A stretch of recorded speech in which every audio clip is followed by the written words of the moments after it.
Something that was learned very quickly by Jews around the world in the wake of October 7th and the major rise in global anti-Semitism is that their fate is inextricably tied to the fate of Israel. One of the leading forces behind many of the missions of diaspora Jewry supporting Israel is the World Mizrachi movement, who from early on in the war established a center in order to accommodate these groups coming to bear witness to the tragedy of October 7th and to volunteer. Hundreds of solidarity missions have poured into Israel to express support for the country and gain a first-hand appreciation for the challenges that the Jewish state is currently facing. Well, joining me now from the south of the country is the project manager of Mizrachi Canada, Orit Samuels. Orit, thank you so much for taking the time to join me. I'd like to ask you to tell us a little bit more about the movement and what the organization was doing prior to October 7th and then following that tragic day. Hi, thank you for having me on. Mizrachi is a world religious Zionist movement. It's all around the globe, and there are different branches, and I am representing Mizrachi Canada.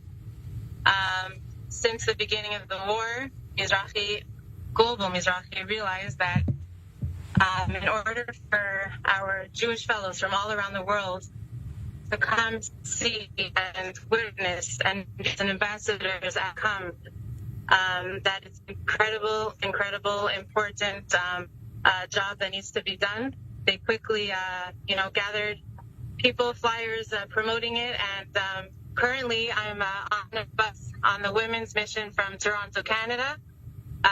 We have a bus behind us from a smaller group from Montreal. This is about our 6th mission within Mizrachi Canada, but World Mizrachi has been bringing busloads of people and planes of people just to come and filling out as many buses as possible. And Wednesday's usually our day down in the south. We currently left the Nova Festival, and we heard from my neighbor who was a survivor. Her name is Ariella Rubak, and she was a survivor, one of the Tetzpitaniot observers in Kisufim base.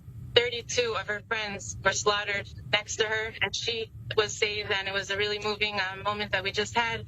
We're now heading to Ofakim, and, I trust these people, all like the bus loads of people, that they're going to be going back to their communities and telling everybody that we all have to come here. We all have to hear these stories, because this is never again. And we have to all understand that also with the anti-Semitism rising around all countries, and especially in Canada, wherever they're living. My friends can't go to the mall there because there's pro-Palestinian rallies all day and every weekend. We have to show that we're strong, we're here to live, we're here to be here forever, and the Jewish nation will never let anybody down, because we're going to be here forever. You obviously are dealing with the Canadian branch of the organization. As you mentioned, there's 2 buses, one from Toronto and Montreal, that are currently in Israel. Where are the rest of the participants coming from? And you mentioned that you are currently in the south, but are there other areas in the country at the moment that these groups do go and visit? Yes, we visited the Shura and Rishon LeZion bases, where basically that's where they identified truckloads of bodies the first few weeks. That's where all the truckloads of bodies were taken. So we usually have a day more in the central part of Israel. Then we go down south. We have barbecues for soldiers. We have underneath our bus tons of different types of donations that were sent that we're going to give, and letters from children all over in Canada that these mothers on this trip brought from their kids' schools, and we're going to be providing them and making the morale and happiness and creating a happy environment. For example, at a barbecue tonight. So every time we have a mission, we usually start off at Shura, which is a base where they were identifying the soldiers, and then there was Rishon LeZion Chevra Kadisha base. We go down south, and sometimes we also go to different areas around Israel, around Judea and Samaria, to see what the threats are and how we live amongst Arabs around us in different neighborhoods and communities. It's pretty remarkable. You mentioned that with the rise of anti-Semitism, in particular in Canada, that is seeing an unprecedented increase and is obviously very concerning as well, that it's dangerous for Jews to go to a mall. You're currently bringing entire delegations to perhaps what pro-Palestinian supporters would say is the most dangerous place to Israel. How do you reflect on something like this? Of course, many of them coming to support the communities here in Israel, but does it put them at jeopardy once returning back to Canada?